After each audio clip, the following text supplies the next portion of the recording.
In a world growing more complex with each passing day, where the very meaning of existence seems to dissolve amidst an overwhelming tide of information and expectation, have you ever found yourself wondering, what is our true place in this universe? Where do all these efforts, these endless preoccupations, these waves of passion and unrest ultimately lead? And, perhaps most importantly, are we not, in this journey of life, strangers after all? Such questions deeply preoccupied the mind of Albert Camus, one of the most influential thinkers and writers of the 20th century. And perhaps no work of his addresses them as artfully and unflinchingly as his short yet profound novel The Stranger. First published in 1942, at the very height of World War II and in Nazi-occupied France, The Stranger is far more than a literary work, it is the intellectual manifesto of an entire generation. A generation that had witnessed the collapse of values, the senseless brutality of war, and the absolute absurdity of existence in the aftermath of two cataclysmic global conflicts. Yet unlike many of his contemporaries, Camus never saw himself merely as a philosopher. He was, first and foremost, an artist.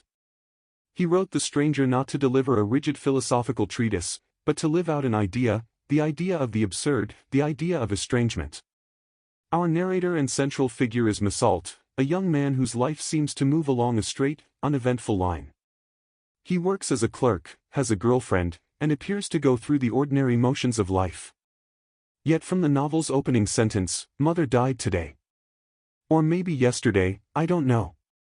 Camus draws us into the peculiar inner world and language of Mesault, a realm in which emotions, norms, and social expectations acquire an entirely different meaning. This novel is not merely about a murder or a trial. The Stranger is a profound inquiry into the human condition, a meticulous examination of what happens when an individual violates the unwritten codes of society, not through the acts he commits, but through the emotions he fails to display. It is the study of how society marginalizes him, brands him an outsider, and ultimately judges him. In this analysis, our aim is to journey into the world of the Stranger step by step, not with the sole intent of uncovering hidden secrets, but with a fair, probing perspective that seeks to understand how and why Camus confronted such fundamental questions through this work. We will endeavor not simply to judge Mesault, but to understand him. Not merely to recognize the philosophy of the absurd, but to feel what it is to live beneath its shadow. So join us in this deep dive into the heart of one of the unparalleled masterpieces of world literature, The Stranger by Albert Camus. After the introduction that acquainted us with Albert Camus' mental landscape and the circumstances surrounding the writing of The Stranger, it is now time to step into the novel's central territory, the character of Mesault. He is neither a traditional hero nor a classical antihero.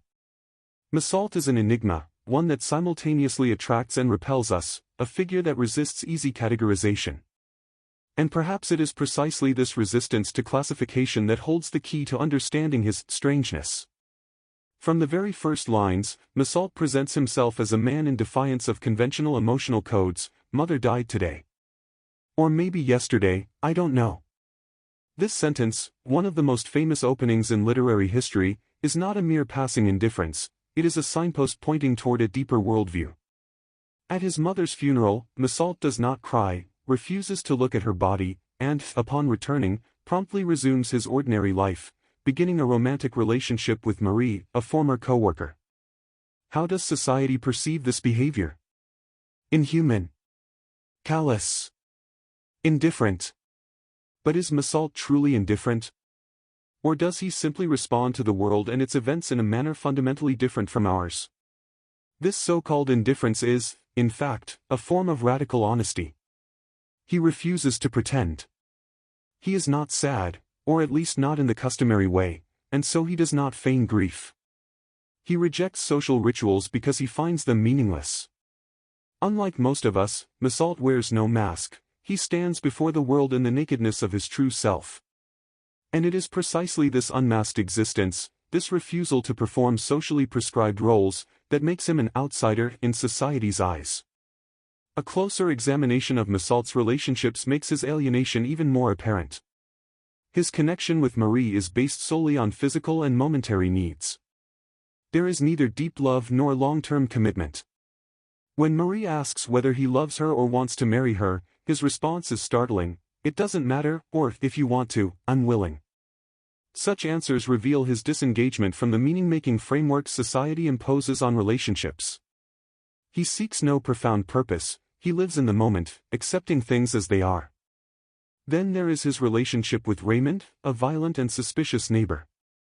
Mesault, without moral judgment, agrees to take part in a scheme of revenge against a woman. Why? Not out of deep friendship, nor belief in Raymond's cause, but simply because, it doesn't matter, or, I don't mind. This absence of judgment, this absolute neutrality toward the actions of others, ultimately sets him on a path toward catastrophe. But is Mesault a monster? A man without feeling? Camus never claims such a thing.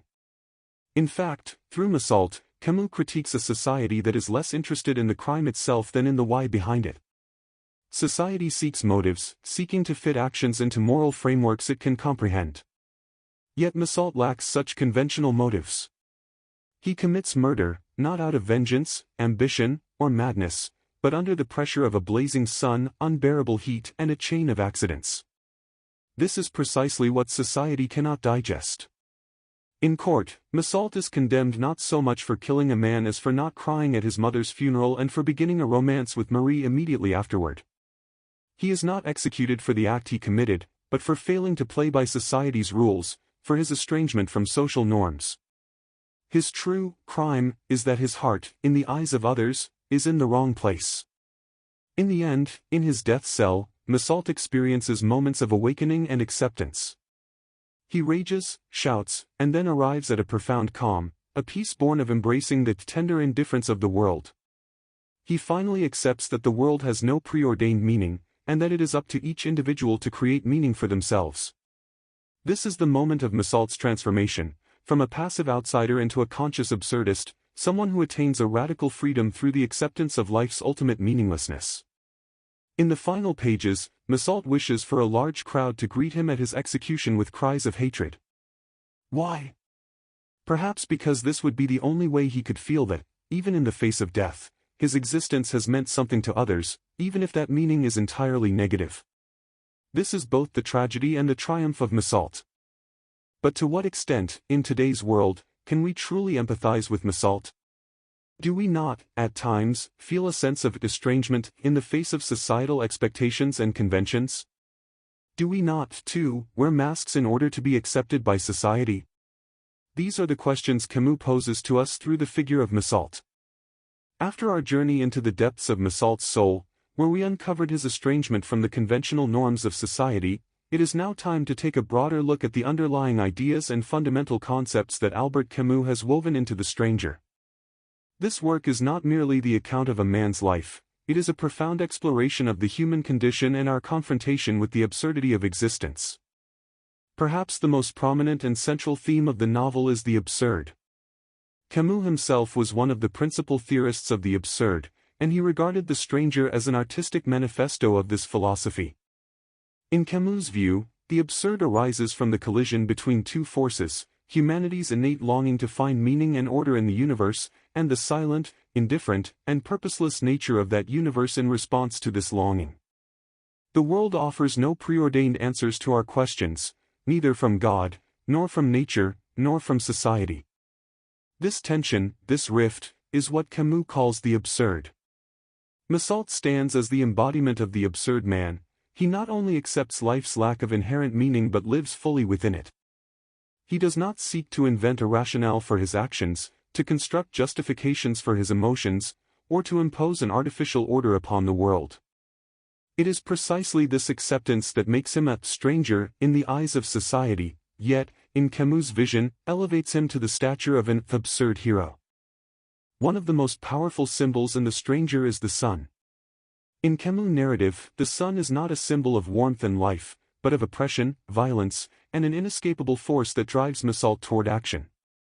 It is this searing sun that blinds his eyes, disorients his mind, and ultimately propels him toward the fatal shot at the Arab. Even on the day of the trial, the sun remains overhead, pressing down upon him and intensifying the suffocating atmosphere of the courtroom.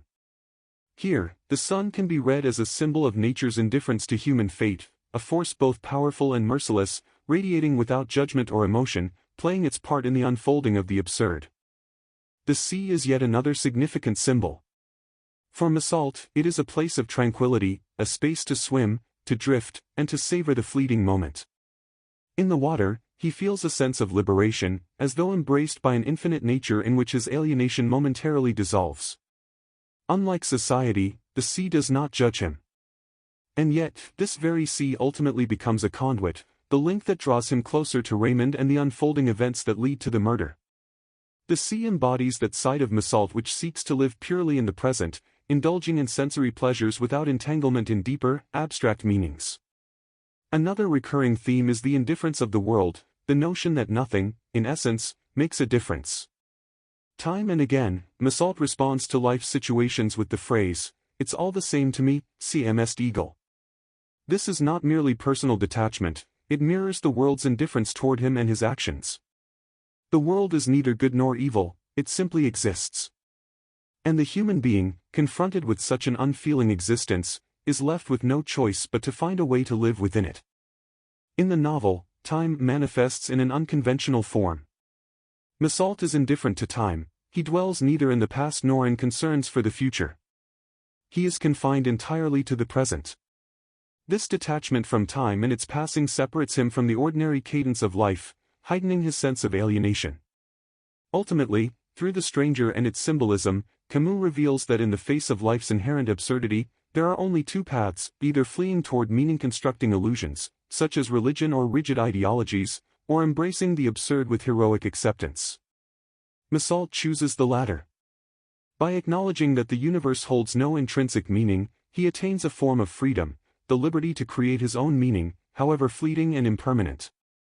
This acceptance is not despair, but a form of liberation, a release from the constraints of imposed expectations and predetermined rules. The Stranger is a mirror that reflects the absurd not in some distant realm, but at the very heart of everyday existence, in moments of indifference, and in acts that seem insignificant. These symbols serve as our compass for grasping this complexity and for accepting the truth that perhaps, at times, the most fitting response to an indifferent world is to embrace it, and to live within it with courage. Up to this point, we have delved into the depths of Misault's character, the philosophy of the absurd, and the key symbols of The Stranger. But the question remains, what is the legacy of this novel within the world of literature and thought? And beyond that, how can The Stranger still speak to our lives and concerns in the 21st century? The Stranger is not merely a novel, it is a cultural phenomenon. Since its publication in 1942, it has left a profound imprint on literature, philosophy, cinema, and even popular culture. As one of the most significant works of existentialism and absurdist fiction, it paved the way for countless writers and thinkers to follow. With The Stranger, Camus introduced to world literature the idea of the absurd man, a figure who confronts the meaninglessness of existence, finding purpose in the very act of defiance and acceptance.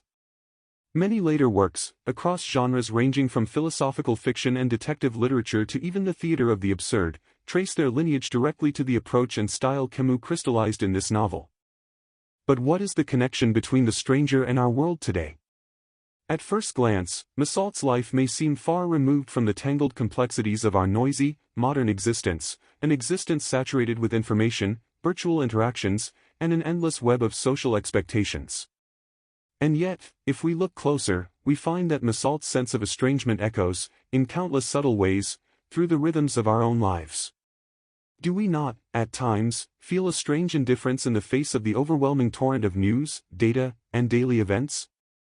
Are not our moments of anger, joy, grief, and even love, in the realm of social media, reduced to fleeting performances, brief reactions, stripped of any lasting depth?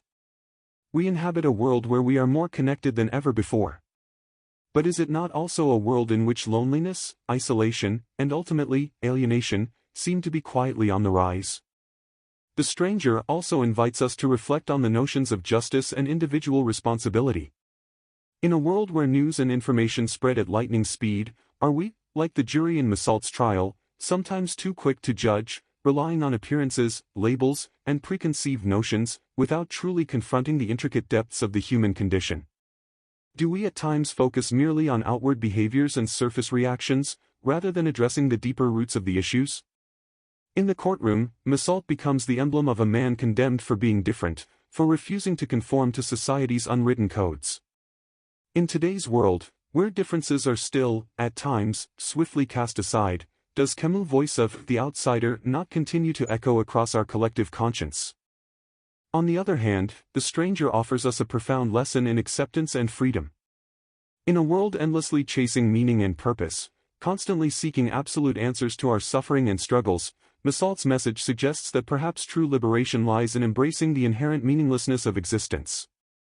That we are solely responsible for creating our own meaning within this reality, and that very responsibility can become the source of our deepest freedom. This acceptance is not despair, but a release, a shedding of the crushing weight of external expectations and imposed definitions. The Stranger reminds us that, in every age, humanity faces the same eternal questions about death, life, meaning, and our place in the universe. Camus' answer, voiced through Massalt, is not a definitive solution, but an invitation to the courage of living fully in the face of an indifferent, merciless reality, and to discovering beauty and meaning within this personal act of rebellion.